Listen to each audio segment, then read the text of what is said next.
Hello, and welcome to Catholicism in the Car. My name is Parker Zerbal.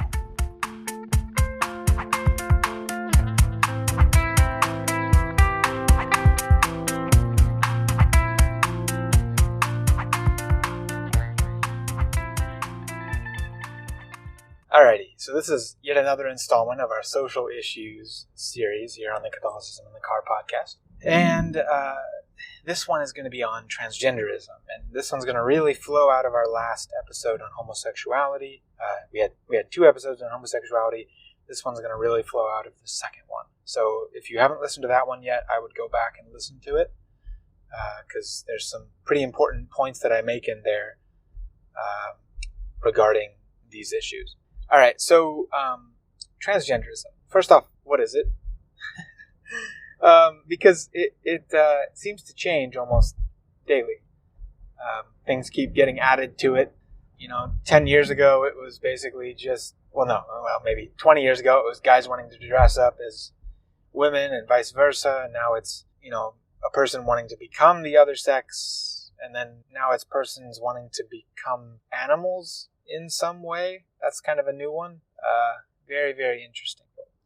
And I mentioned this last time, but it's good to reiterate. Basically, this whole idea that, and all of these sexual issues, ranging from divorce all the way down to transhumanism, right? We kind of have divorce and remarriage, contraception, homosexuality, transgenderism, and then finally transhumanism. What's the common denominator between all of them? It's an escape from physical reality. It's an escape from physical reality, which is quite problematic, wouldn't you say? The one where this is least clear is with divorce and remarriage, and I would say the one where this is most clear is transhumanism, where persons are wanting to basically transcend their human nature, or combine it somehow with a technology of some form, whether that be developed biology, or it be some sort of developed artificial intelligence or developed robotics. It would be some sort of a fusing of one of those things and human nature. And again, the common denominator between all these things is persons trying to escape physical reality.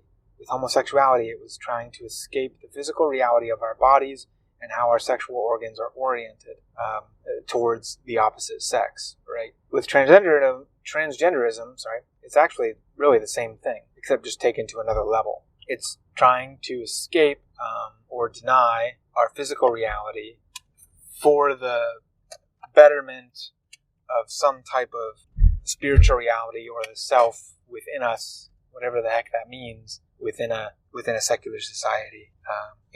So people trying to basically say that what I am is different than what my body is.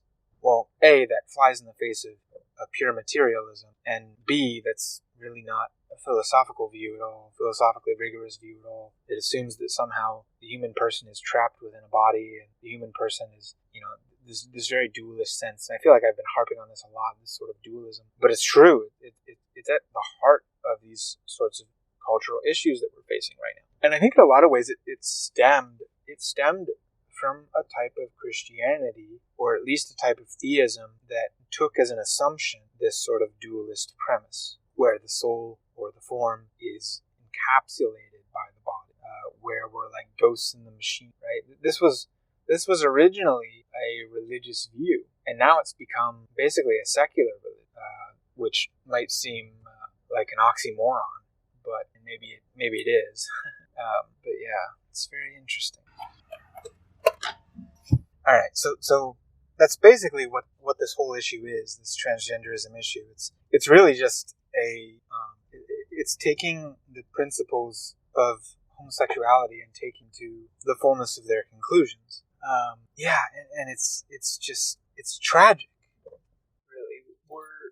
When so many people, and it's become popular that we begin to no longer look at our material composition as indicative of what and who we are, right? We need to return. I mean, heck, I've said this before, but because of all this, I would rather be an atheist materialist, then I would rather be a dualist, somebody that believes in like the soul, the self being separate from the body. And inevitably, that's going to end up meaning that the soul or the self is superior to the body because, of course, our body is decay and all that sort of stuff. So it's like trying to transcend reality. I mean, trying to transcend our bodily decay.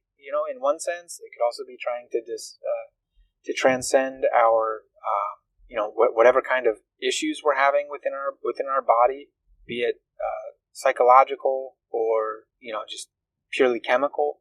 Oh man, yeah, that's the thing. It's rough. The conclusions of this dualist point of view, we're seeing the conclusions of it, and it's pure madness. It's sheer madness. So I ask people, it's better. I mean, to be just rooted in reality. If you don't believe in God, fine.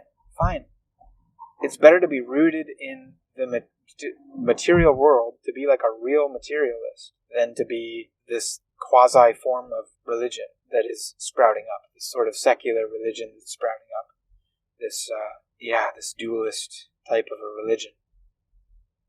I mean, and that's really what it is. That's why people get, I really think, that's why people get so worked up about this, is because it's in the part of the mind that deals with religion, in some sort, or at least like core values, and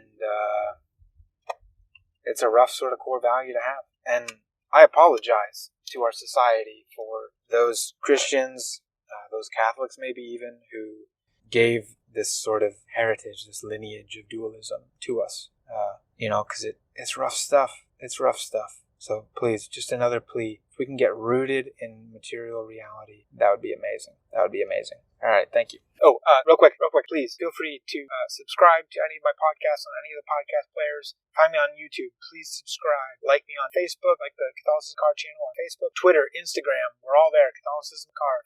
And then I also have a Patreon account if you wish to support what I do at this podcast and this YouTube channel. And you can also support us on Anchor.fm. There's a support button there you click on. I also have links to all of this on my website's support page at www.catholicisminthecar.com.